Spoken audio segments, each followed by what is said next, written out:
Saludos amigos de Coloquio Jurídico. Gracias nuevamente por estar con nosotros, compartiendo ideas, ¿verdad? Compartiendo conocimientos en torno a diversos temas de actualidad. Yo quiero tocar brevemente lo referente al rol de la OMC. La OMC es la Organización Mundial del Comercio. Y contrario a lo que mucha gente piensa, hay quienes se han quejado de por qué razón la OMC no se siente ante esta guerra de aranceles de Donald Trump contra el mundo. Es Donald Trump contra el mundo. Bueno, pues decirle rápidamente que lo que sucede con la OMC es que aunque la OMC pueda emitir opiniones y pueda incluso ofrecerse a mediar, las garras de la OMC están limitadas porque no puede actuar si un país en disputa o que se siente lesionado o que le han creado barreras u obstáculos en términos comerciales. Si no se queja ese país, si no lleva esa disputa al seno de la OMC para que primero se agote una fase, ¿no?, de negociación o de conciliación o de mediación, pues simplemente la OMC no puede hacer nada. El país tiene que mostrarse afectado. Miren, la OMC nace el 1 de enero de 1995. Yo, de hecho, participando en El Sol de la Mañana, en mi última intervención, hablamos sobre el tema. Y me preguntaba don Julio Martínez Pozo sobre esto de que ¿qué ha pasado con la OMC? Porque incluso él hablaba en pasado, yo me reía, porque ciertamente la OMC, que apenas tiene 30 años, óigase bien, cumplió 30 años el 1 de enero de 1995, la gente cree que la OMC es tan vieja como la ONU, la Organización de las Naciones Unidas. No, aunque la ONU nace posguerra, por Segunda Guerra Mundial, es decir, para 1946-47, lo cierto es que la OMC nace, como he dicho, a mediados de los años 90 del siglo XX. Es decir, en la postrimería del siglo XX. Y la OMC ha hecho un trabajo que se puede definir como sí, que ha hecho su trabajo, ha cumplido con su rol. Pero ante esta guerra, que todo el mundo entendía que Donald Trump venía con medidas, pero no tan agresivas. Imagínense ustedes que en poco más de 100 días ya ha dispuesto más de casi 300 órdenes ejecutivas, que es más o menos lo que significan los decretos en suelo dominicano. Aunque ha tenido ahí un poder judicial que ha hecho su labor y que me gustaría que algún día en la República Dominicana los tribunales y sobre todo los que son de naturaleza, a pesar de que tengo grandes amigos y gente muy admirada que son para mí de verdad duchos, pero ellos son 1, 2, 3, 4, 5, no son la totalidad del Tribunal Contencioso Administrativo, que sería el Tribunal Superior Administrativo, aunque deberíamos tener un Tribunal Contencioso Administrativo según la Constitución, pero todavía 15 años después de la Constitución del 2010 no lo tenemos. Cierro ese paréntesis ahí. Eso es lo que yo quiero, que exista un poder judicial con la suficiente independencia y que deje de buscarle como la vuelta a ciertos funcionarios y a ciertas disposiciones inconstitucionales a leguas, ilegales a leguas, arbitrarias a leguas.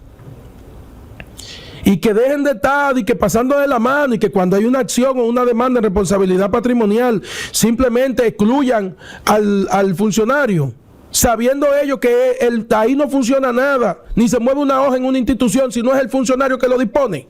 Y que aquí los funcionarios públicos les da la gana de hacer lo que sea, porque ellos entienden que como ellos se van en 2, 3, 4, 5 años, que se quede con ese lío el que venga. Así es que piensa el funcionario en un 80% de los funcionarios de este y de los gobiernos anteriores y del que venga también. ¿Usted sabe hasta cuándo sucederá eso? Hasta que aquí no se comience a poner ejemplo con 5, 6, 7, 10, 15, 20 demandas ejemplares en responsabilidad patrimonial. No demandas, fallos es lo que necesitamos, porque acciones en responsabilidad patrimonial, es decir, demandas, hay de más. Fallos ejemplares Y aquí se deja de estar pensando, que yo quiero ser juez del Tribunal Constitucional, que yo quiero llegar al Poder Judicial, que si yo perjudico, que en tal fecha el Consejo Nacional de la Magistratura, y como yo me voy a postular, no quiero que me tomen eso en cuenta, y sus intereses generales y la nación dominicana. Pero bueno, eso lo vamos a dejar para otro tema que sí, que tenemos material de más para hablar sobre eso, sobre jueces blandengue que hay en el Tribunal Superior Administrativo. Volviendo a la OMC ha hecho su rol. Y en este conflicto, en esta situación, reitero, la OMC no puede actuar si un país no va y presenta la disputa. Y cuando la OMC, que es lo que plantea el protocolo, verifica que ciertamente ese país, que esto puede tardar semanas o meses, verifica o días, pero hay que palparlo, es un caso de estudio, no es de que como muchas veces se toman las cosas y como nos lleva esta era al corre-corre, de que sea de que un titular de un periódico o que varios titulares de periódico o que tal programa por más reputación dijo, no, es que hay que demostrarlo en papeles. Si no se justifican, y no solamente que se justifican, si se evidencian que esas medidas que toma un país que forma parte de la OMC, la OMC hoy está en unos 170 y pico de países, forman parte de la OMC, de la Organización Mundial del Comercio, y está Estados Unidos, y está China, y está Japón, están las principales potencias. Igual que nosotros, que Balaguer tuvo mucha visión, y bajo su gobierno, todo el mundo sabe que vivíamos, no estábamos bajo un Estado de Derecho, y esa separación de los poderes en los tiempos de Balaguer no era muy evidente, pero fue bajo su gobierno, él como jefe de gobierno y del Estado, que se votó en el Congreso Nacional la resolución 295, del 20 de enero de 1995. ¿Qué quiere decir eso? Que apenas 19 días después, 20 días después de haberse conformado la OMC, nosotros decidimos formar parte como nación, y eso es una decisión política por toda la ola de reforma que inició desde la ley 890 con el nuevo mandato, aunque Balaguer gobernaba desde el 86, pero la ley 890 de Zona Franca, que todavía está vigente, fue en el gobierno de Balaguer.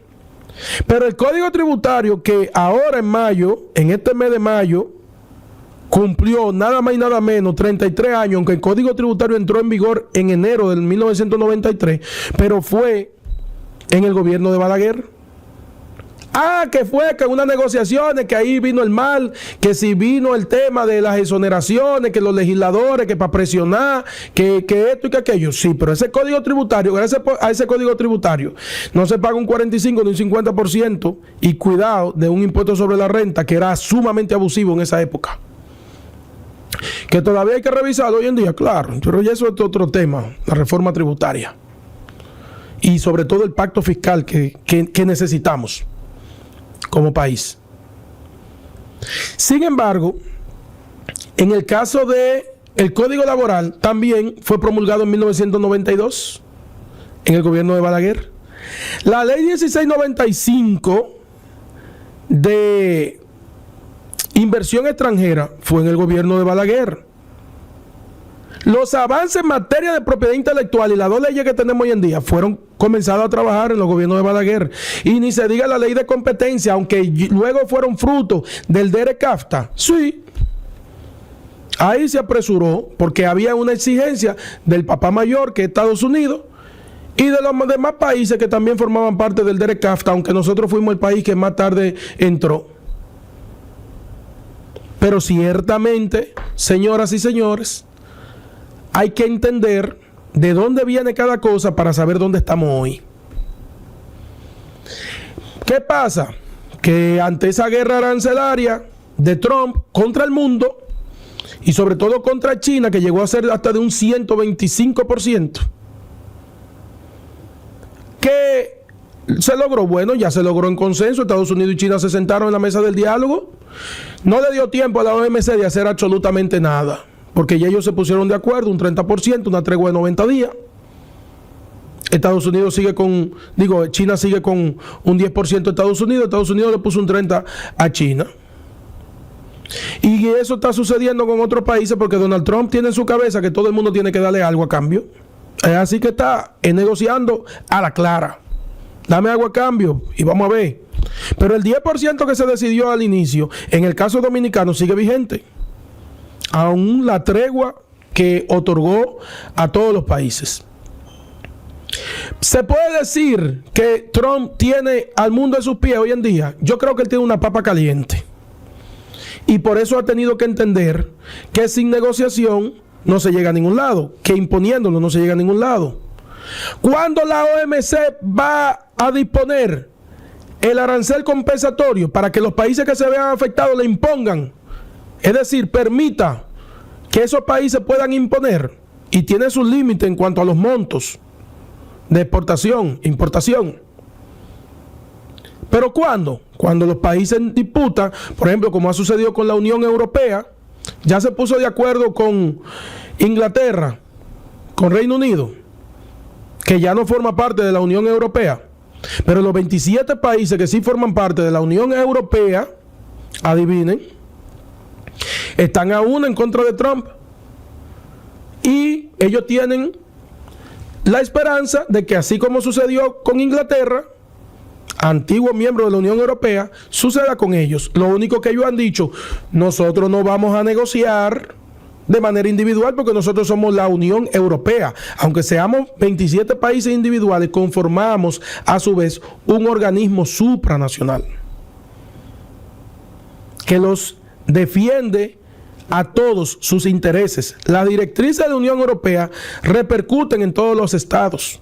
Entonces ellos son una especie de estado federal como Estados Unidos, pero mantienen la independencia. Cada estado, cada país mantiene su independencia, más allá de la independencia que plantea cada estado en Estados Unidos, para que la gente entienda en palabras llanas. Entonces la OMC no ha perdido la credibilidad que se cree. Siempre quedará una brecha para pensar que pudo haber hecho más, que pudo haber tomado otras medidas. Sin embargo, yo entiendo que estos tiempos requieren cautela. De que hay un descrédito de los organismos internacionales, claro, hemos hablado durante décadas de que la OEA, la Organización de Estados Americanos, que aunque se mantiene como un foro de discusión y debate y de planteamiento de cualquier dificultad de los estados de América, pero la OEA ha sido inoperante. Cuando se han presentado las crisis en distintos países, como el caso de Honduras con Zelaya, no pudo hacer nada. Y en el caso de la ONU, el propio Estados Unidos ha actuado por encima de las disposiciones de la ONU y forma parte de la ONU y se burla, pero demuestra su hegemonía. Y como los gobiernos estadounidenses piensan que obviamente le ha tocado ese rol, hay que decirlo, no es que piensan, es que le ha tocado ese rol, y los demás se lo han permitido, aunque sabemos que hay una China, ahí viene Colombia